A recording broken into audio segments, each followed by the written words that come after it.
O Aino Koji no volume 3 do terceiro ano de Class of the Elite tem um dos momentos mais épicos dele até o momento. Nesse volume está acontecendo a primeira fase do teste da ilha, que consiste em uma partida de paintball, onde temos todas as classes contra, e cada aluno tem a sua função como comandantes e VIPs. Eles têm um tempo limite que devem se atacar, um horário. Se houvesse ataques fora do horário, os envolvidos seriam eliminados e as classes penalizadas. Bem, agora que explicamos como funciona esse exame, vamos para o momento principal. O Aino Koji sozinho contra a classe A. Para você que está caindo nesse vídeo aqui de paraquedas, a classe A é a classe da Suzune, tá? A antiga classe do Aino Koji. O Aino Koji acabou mudando de classe já faz um tempinho.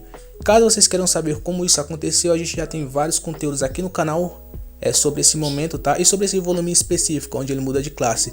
É só vocês darem uma procurada no canal ou então ir na playlist, tá? Tem várias playlists aí relacionadas à classe Som, inclusive do resumo completo, enfim, deem uma procurada no canal, isso vai ajudar demais. Enquanto a aliança do Aino Koji se movia nas sombras, a classe A chegava ao limite. Exaustos, a Suzune e seus colegas alcançaram um posto G8, mas o alívio durou pouco. Ao analisar o GPS, a Suzune conectou os pontos. A colaboração entre as classes C, que é a classe do Aino Koji, e a classe D, que é a classe da Ichnose, não era coincidência. O Aino Koji estava movendo as peças desde o início, e a Ichnose era a chave de tudo. No acampamento o clima pesou. A Karuizawa confrontou a Orikita em uma conversa que rapidamente deixou a estratégia de lado. Você não é a única que percebeu o que ele é, parou a Karuizawa, sugerindo que a conexão entre o Aino Koji e a Ichnose era muito mais perigosa do que a Orikita admitia. A tensão emocional, porém, foi cortada pelo som seco de disparos. O perigo não estava mais lá fora, ele já estava dentro do perímetro. Eram 5h55 da tarde. O sol se punha quando o pânico se instalou.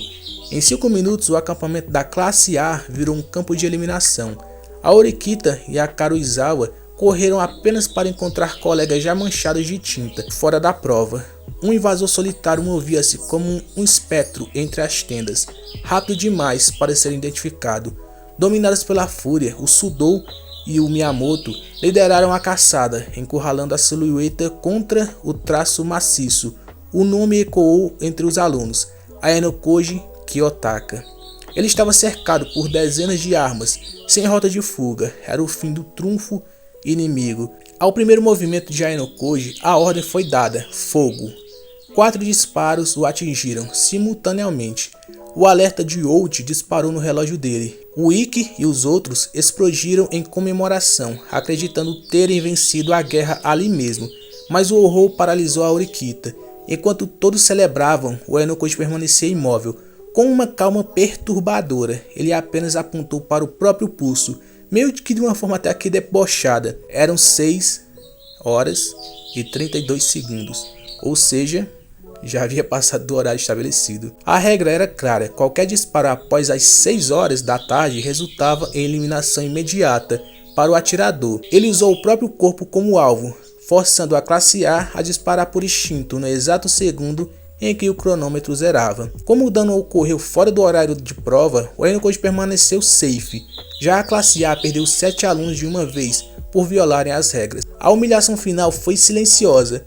Com uma naturalidade desconcertante, o Aino Koji começou a montar sua barraca ali mesmo, no centro do acampamento inimigo.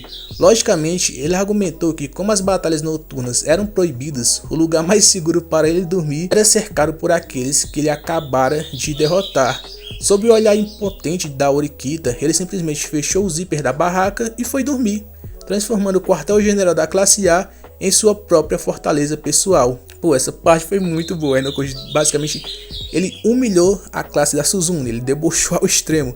Além de ele ter eliminado todo mundo, ele ainda foi dormir no território inimigo. Pô, foi muito legal. A cara de raiva dos alunos da classe da Suzune foi muito boa.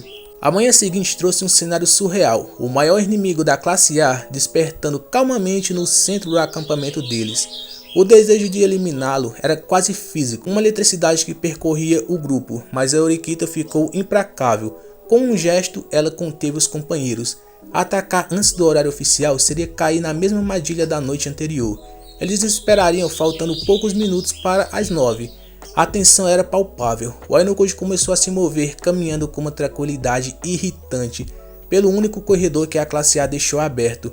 Ao redor dele, 16 guardas apontavam suas armas, os dedos roçando os gatilhos apenas aguardando o sinal. Auriquita observava a cena com um nó no estômago. Ela havia declarado que precisava derrotá-lo, mas no fundo a hesitação a corroía. O Sudou, transbordado de confiança e testosterona, deu um passo à frente. "Deixa comigo, Suzune, eu pego ele na corrida", disse o Sudou. Porém, ela impediu imediatamente. Auriquita conheceu o tabuleiro melhor que ninguém. Ali, se o Aenokoji aceitasse o confronto direto, eles teriam uma chance pela superioridade numérica, mas ele não lutaria. Ele transformaria a Floresta Densa em sua aliada, fragmentando o grupo.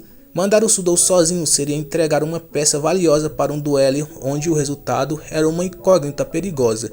Se o Sudou caísse, que obviamente era isso que ia acontecer, o Sudou não teria a mínima chance contra o Aenokoji, a moral da classe A iria por água abaixo. O relógio finalmente marcou 9 horas, o sinal foi dado e os guardas mergulharam na mata, disparando contra as sombras. O som da perseguição ecoou por minutos, mas o desfecho já estava escrito no rosto da Auriquita.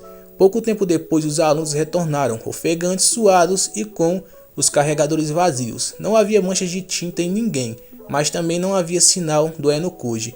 Ele havia evaporado entre as árvores, exatamente como planejado, deixando para trás apenas o rastro do desperdício de munição deles. E bem, pessoal, esse foi um dos melhores momentos que a gente teve na novel, tá? O Aenokoji ele simplesmente humilhou toda a classe da Suzune. Ele atacou eles sozinhos, eliminou vários alunos, utilizou um pouco da burrice da classe da Suzune, porque eles basicamente não prestaram atenção no horário, foram bem emocionados para tentar eliminar ele. E o plano do Aenokoji deu muito certo, tá? Lembrando que se você quiser ver esse momento aqui completo, porque a gente teve várias coisas legais nesse volume, como o Aenokoji contra o Ryuen, o Aenokoji fazendo aliança com a Ichnose, estão todas aí no canal, tá? A gente já tá provavelmente com um resumo completo desse volume no momento que eu postar esse vídeo. Se não tiver, logo eu posto a parte final do resumo desse volume, que deve sair aí próxima semana. Então é isso, tornem-se membros, obrigado por assistirem até o final e até um próximo vídeo.